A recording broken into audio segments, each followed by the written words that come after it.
Everyone, welcome back. स्वागत है आप सभी का एक और बेहतरीन सेशन में। आप तक ये अपडेट तो पहुंची गई होगी कि सीटेट दिसंबर 2024 का एप्लीकेशन स्टार्ट हो गया, फिल होना ना, फॉर्म भरे जा रहे हैं।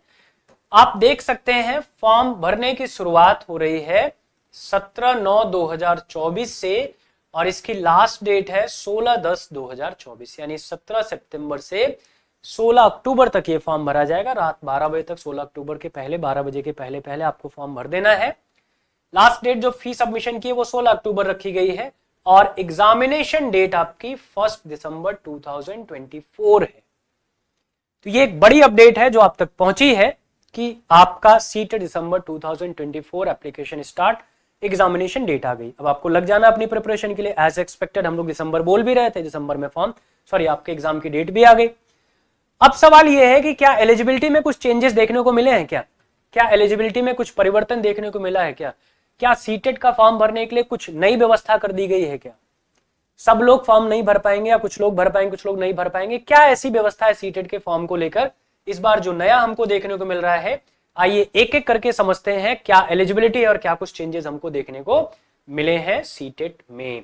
आप देख सकते हैं यहां पर सबसे पहले एलिजिबिलिटी, टीचर एलिजिबिलिटी टेस्ट में आपका पेपर 1/12/2024 को होना है और इसकी सबसे मजेदार बात यह है, हर बार की तरह पेपर 2 आपका पहली शिफ्ट में होगा और पेपर 1 आपका दूसरी शिफ्ट में होगा। मॉर्निंग शिफ्ट में पेपर 2 होगा, इवनिंग शिफ्ट में पेपर 1 होगा। 9:30 to 12 और 2:30 to 5। ये पिछले 2-3 बार से इन्होंने चेंज कर रखा है कि पहले पेपर 2 करा रहे हैं फिर पेपर 1 करा रहे हैं, वो चीज वही इस बार भी अप्लाई कर रहे हैं, तो इसका भी ध्यान रखना है। इसके अलावा एग्जामिनेशन डेट आपकी 1 दिसंबर आपको मिल गई है, वो भी आपने देख लिया है। जब भी आप जाएंगे सीटेट की वेबसाइट पर तो ये बुलेटिन जरूर पढ़ के जाइएगा ताकि आपको कोई भी दिक्कत ना हो अपने एग्जाम से रिलेटेड। आपका इमेज साइज क्या होना चाहिए, जो आप साइन करेंगे उसकी साइज क्या होनी चाहिए, पासवर्ड आपका क्या बनना चाहिए, ये सारी चीजें आपको पता होनी चाहिए ना। फी आपकी क्या लगेगी, क्या फी होगी, तो ये भी आपको पता है। जनरल ओबीसी के लिए 1000 फी रखी गई है। पेपर अगर पेपर 1 या पेपर 2 दोनों में से कोई एक आप अप्लाई कर रहे हैं, दोनों पेपर अप्लाई कर रहे हैं तो फीस 1200 है। SC ST या डिफरेंट एबल पर्सन के लिए फीस 500 रुपए अगर एक पेपर के लिए अप्लाई कर रहे हैं, दोनों पेपर के लिए अप्लाई कर रहे हैं तो 600 रुपए फीस है। ये तो पहले से भी चला रहा था, इसमें कोई भी चेंजेस नहीं है ना। ऑनलाइन मोड में पेमेंट होगी, debit card, credit card, net banking किसी से भी आप कर सकते हैं, पेमेंट आपकी आराम से हो जाएगी। इमेज वगैरह कौन सी अपलोड होगी, साइन कौन सा अपलोड होगा, ये आपको पढ़ के जाना है। या अगर आप कहीं बाहर फॉर्म भरवाते हैं तो वो तो सारी चीजें आपको बता ही देते हैं वो लोग कि क्या क्या आपको जरूरी चीजें ले जाना है ना। बात हम लोग किस पर करने आए थे कि एलिजिबिलिटी में क्या कुछ चेंजेस देखने को मिले हैं क्या, ये तो आपको बता ही दिया। पेपर 1 पेपर 2 कब कब होगा ना। Mode of submission of application, तो ये भी आपका ऑनलाइन ही हो रहा है, ऑफलाइन तो कुछ है नहीं, सब कुछ ऑनलाइन है। बात आई एलिजिबिलिटी की। अब कौन कौन से लोग एलिजिबल हैं फॉर्म भरने के लिए, क्या कुछ नए चेंजेस हमको देखने को मिले हैं। मार्केट में जो एक चल रहा है कि कुछ बदलाव कुछ बदलाव कुछ बदलाव, तो देखें क्या कुछ बदलाव देखने को मिला है। अब आप देखिए यहां पर लिखा है national council for teacher education, determination of minimum qualification of person to be recruited as education teachers and physical education teachers in pre primary, primary, upper primary, secondary, senior secondary और इंटरमीडिएट स्कूल और colleges. Minimum qualification laid down in the recruitment rules for the teachers by the appropriate government where the schools is situated or the recruitment rules for the teachers of केंद्रीय विद्यालय संगठन और नवोदय विद्यालय समिति। अब आप देखिए जो भी एलिजिबिलिटी पहले रखी गई थी, यानी फर्स्ट आपको ग्रेजुएट होना है ना, आपका ग्रेजुएशन होना चाहिए, सीटेट का फॉर्म प्लस ग्रेजुएशन के साथ आप या तो बीएड हो या फिर आप डीएलएड हो, 4 वर्षीय कोर्स में हो, 2 वर्षीय कोर्स में हो तो आप अप्लाई कर सकते हैं।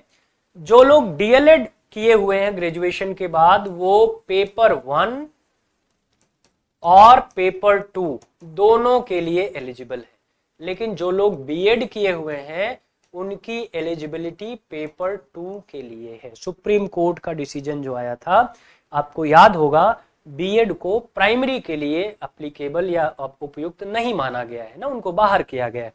तो अभी के लिए वो रूल यहां भी अप्लाई होगा, जो लोग बीएड है वो पेपर 2 के लिए अप्लाई कर सकते हैं, जो डीएलएड है, बीटीसी है, वो पेपर 1 और पेपर 2 दोनों के लिए जा सकते हैं as per the verdict of Supreme Court, honourable Supreme Court. ठीक है, बीएड वालों के साथ एक बात कही गई, तो उस दौरान एक बात उठी थी, अगर ये ब्रिज कोर्स करते हैं तो ये प्राइमरी के लिए अप्लीकेबल होंगे। तो जो लोग ब्रिज कोर्स कर चुके हैं, 6 महीने का जो डिप्लोमा होता है, जिन लोगों ने कर लिया है वो तो एलिजिबल हो जाएंगे प्राइमरी के लिए भी, जिन्होंने नहीं किया है वो एलिजिबल नहीं होंगे।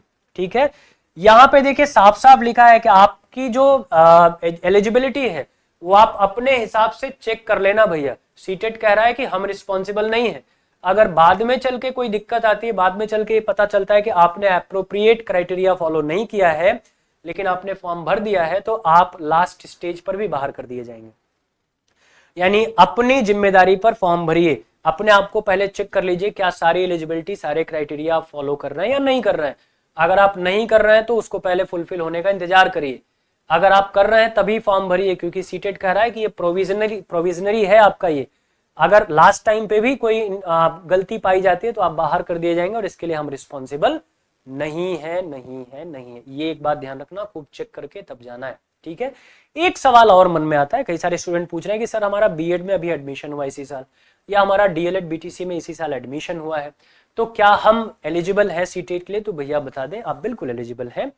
जिन लोगों ने अभी एडमिशन लिया है, जैसे यूपी में डीएलएड का फॉर्म तो अभी 18 सितंबर आज हो गया ना, आज या कल से फॉर्म भरा जाना शुरू होगा ना, और उनका एडमिशन जब हो जाएगा, अगर फॉर्म भरने के पहले पहले उनका एडमिशन हो गया तो वो भी एलिजिबल है, फॉर्म भरने के बाद एडमिशन होगा तो वो अगले जुलाई के लिए एलिजिबल होंगे। जो लोग बीएड इस साल कर रहे हैं, वो आपने अगर एडमिशन ले रखा, सिर्फ एडमिशन ले ही रखा है बीएड या डीएलएड में, तो आप सीटेट देने के लिए उपयुक्त हैं, आप सीटेट का एग्जाम दे सकते हैं। पहले ये रूल था 1 साल एटलीस्ट आपको पास होना चाहिए, लेकिन अब ये रूल खत्म हो गया, अब आपको कर दिया गया आपने एडमिशन, सिर्फ एडमिशन ले रखा है तो भी आप एलिजिबल है। वैलिडिटी आपकी लाइफ टाइम है, एक बार आप क्वालिफाई कर गए, जब तक आप एग्जाम देंगे, जब तक आप क्वालिफाई नहीं कर जाएंगे टीचिंग एग्जाम कोई, तब तक आपके लिए सीटेट वैलिड रहेगा, कोई दिक्कत आपके लिए, लाइफ टाइम वैलिडिटी है इसकी ना। तो ये कुछ जानकारी है जो आप तक आनी चाहिए। इसके अलावा जो परसेंटेज का रिलैक्सेशन है वो भी सेम रखा गया है। जनरल के लिए जो है वो 90 आउट ऑफ 150 यानी 60%, और जो आपके कैटेगरी रिजर्व कैटेगरीज है SC ST OBC या डिफरेंटली एबल्ड के लिए वो 5% का रिलैक्सेशन आपको मिल रहा है, जो पहले मिल रहा था, यानी 82 मार्क्स उनको चाहिए ना, 82 83 मार्क्स उनको चाहिए, 82 चाहिए, 82 मार्क्स उनको चाहिए। 5% का रिलैक्सेशन जैसे पहले मिल रहा था वैसे अभी भी मिल रहा है। तो यहां पर भी कोई बहुत मेजर चेंजेस आपको देखने को नहीं मिले। फॉर्म समय से भरिए, पहले आओ पहले पाओ वाला रूल है ना, क्योंकि ऑफलाइन सेंटर से ऑफलाइन एग्जाम होगा तो जल्दी भर देंगे तो आपके मनमाफिक सेंटर आपको मिल जाएगा, इसलिए बिल्कुल भी देर नहीं करना है। तो ये कुछ बातें थी जो एलिजिबिलिटी से रिलेटेड थी, जिस पर बात चल रही थी कि एलिजिबिलिटी में कुछ नए चेंजेस आए हैं। तो नए चेंजेस कुछ भी बहुत खास देखने को नहीं मिले हैं। सुप्रीम कोर्ट की वर्डिक्ट के बाद जो चेंजेस हुए थे वही यहां भी एप्लीकेबल है। ऐसा कुछ मेजर चेंजेस आपको नहीं मिला है कि आप जो एलिजिबल है वो नॉन एलिजिबल हो जाएंगे, नॉन एलिजिबल वाले एलिजिबल हो जाएंगे। एज इट इज, जैसे चल रही थी व्यवस्था वैसे ही चलेगी। बाकी क्या क्या पढ़ना है, कौन से हॉट टॉपिक्स है सीटेट के लिए, क्या क्या हमको पढ़ना चाहिए, 2.5 महीने हमको कैसे यूटिलाइज करना चाहिए, बहुत सारी स्ट्रैटेजीज, बहुत सारे मेथड्स लेकर आपके लिए अलग अलग वीडियो लेकर आएंगे। तो जुड़े रहिए चैनल के साथ। चैनल पर पहली बार है तो सब्सक्राइब कर दीजिए, शेयर भी कर दीजिए अगर वीडियो आपको अच्छा लगे। Thank you.